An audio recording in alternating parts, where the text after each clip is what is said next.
Hi అండి అందరికీ.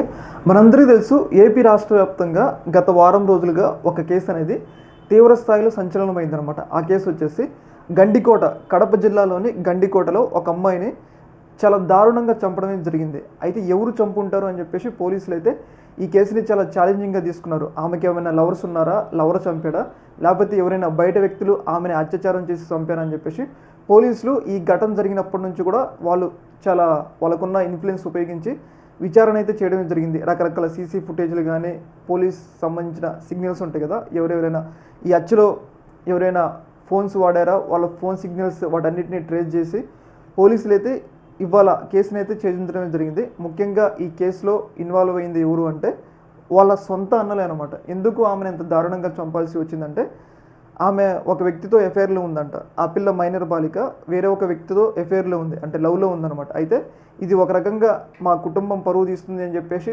సొంత అన్నలే చాలా దారుణంగా ఆమెను చంపడం జరిగింది. ఎలా అంటే బయట ఎవరైనా రీపిస్టులు చంపుతారు చూసినా, ఆమె బట్టలు చింపేసి ఆమెను చాలా దారుణంగా పిడిగుద్దులతో గుద్ది చాలా దారుణంగా హత్య చేయడం జరిగింది. సొంత అన్నలే ఇంత దారుణంగా హత్య చేస్తారని చెప్పేసి ఎవరు అనుకోరు.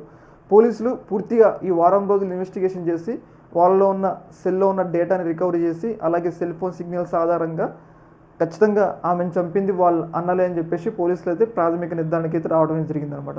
చాలా దారుణంగా చంపారు. ఇంట్లో తిరిగే చెల్లిని అంత అంటే చంపొచ్చు, పరువు దృష్ట్యా చంపొచ్చు, కానీ అంత దారుణంగా చంపడం అనేది చాలా దారుణమైన విషయం. ఆ పిల్ల పాపం చిన్న అంటే మైనర్ అనమాట, 16 ఏళ్ళు సంథింగ్ అంతే ఉంది. అంటే ఆ ఏజ్లో సహజంగా లవ్కి అట్రాక్ట్ అవుతారు. కాకపోతే వాళ్ళ అన్నలు మందలించకుండా డైరెక్ట్గా ఘోరంగా చంపడం జరిగింది. ఈ కేసును అయితే పోలీసులు సాల్వ్ చేశారు విత్ ఆధారాలతో అనమాట. ఈ యొక్క అంశంలో మీ యొక్క అభిప్రాయం కింద కామెంట్లు తెలియజేయండి. ఓకే, మరి థ్యాంక్ యూ.